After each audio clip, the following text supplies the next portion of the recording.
Hyvää päivää. Minä olen Henri Toivanen, seikkailija, tutkimusmatkailija ja ihminen suviyössä. Olen usein hämmästyttänyt teitä uskomattomalla luonteenlujuudellani ja sen teen myös tänään. Aion nimittäin demonstroida luonteenlujuuttani äärimmäistä kiusausta, eli älynystyrät äärimmilleen kiihottavia luonnontiedekysymyksiä vastaan, jotka esittää Kirsti Rautiainen. Olen nautiskellut pullollisen muistia parantavaa kalamaksaöljyä ja polttanut rasiallisen keskushermostoa stimuloivia kuupalaisia sikaareja.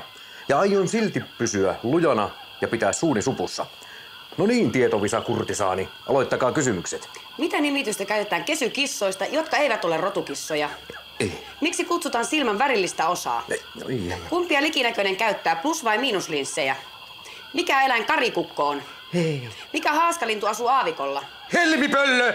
Voi, kiusaus oli liian suuri. No mutta, ei se mitään, vastaus oli päin persettä. Joten sitä ei lasketa ja pysyn siis lujana. Tässä kaikki tällä kertaa, lähden tästä hiihtämään Andinaameille vesisuksilla, mutta kurtisaani, jatkakaa kysymyksiä, koska kilpailu on ohi. Mikä on kotkien tärkein aisti? Hevonen. Mikä eläin on maailman luonnonsäätiön tunnusmerkki? Norppi. Mikä eläin aksolotti on, salamanteri, kala vai lintu? Lintula. Millainen urheilulaji agility on? Keihäänheitto. Mitä erilaista chihuahuan rotua on? Kuinka monta? Yksi vain. Mikä on Suomen kansalliskoira? Hevonen. Missä päin ihmisruumista apodomen sijaitsee? No perseessä tietenkin. Mikä on tunnettu tapa lyhentää deoxyribonukleenin happo? Deodorantilla. Mitä? Lyhenteitä käytetään DNA 4 perusaineesta. X-kromosomi Yssä. Miksi kutsutaan naisen kromosomia? Pillus. Anteeksi.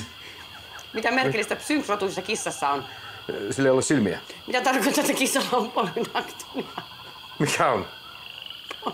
Daktylia. Polydaktylia. Hänellä on turkissa pilkku. Kumpi sukupuolesta on ainoa, joka voi saada kolmivärisen turkin? Se on andronyymi.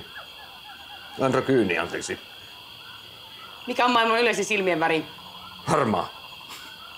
Kumpi likinäköinen käyttää plus- vai miinuslinssejä? Sekä että. Onko sokeus perinnöllistä? On. Minkä maan lajinsa kansalliseläin vuonohevonen on? Norjassa. Minkä eläin merikeiju on? Se on yhden kaverin kissa nimi. Mihin kaloihin mustakita kuuluu? No sehän on norsuja. Mistä kanista kesukanit on kesytetty? Semmoisesta pitkäkarvaisesta lurppakorvista. Mitä pöllöjen huuilu oikeastaan on? Semmoista vaan huutoa. Huutoa metsässä. Mikä on maailman suurin petolintu? Kondolikotka. Mikä metrin korkuinen lintulaji kuoli sukupuuttoon Mauritiuksella 1600-luvulla? Tyrannosaurus piip.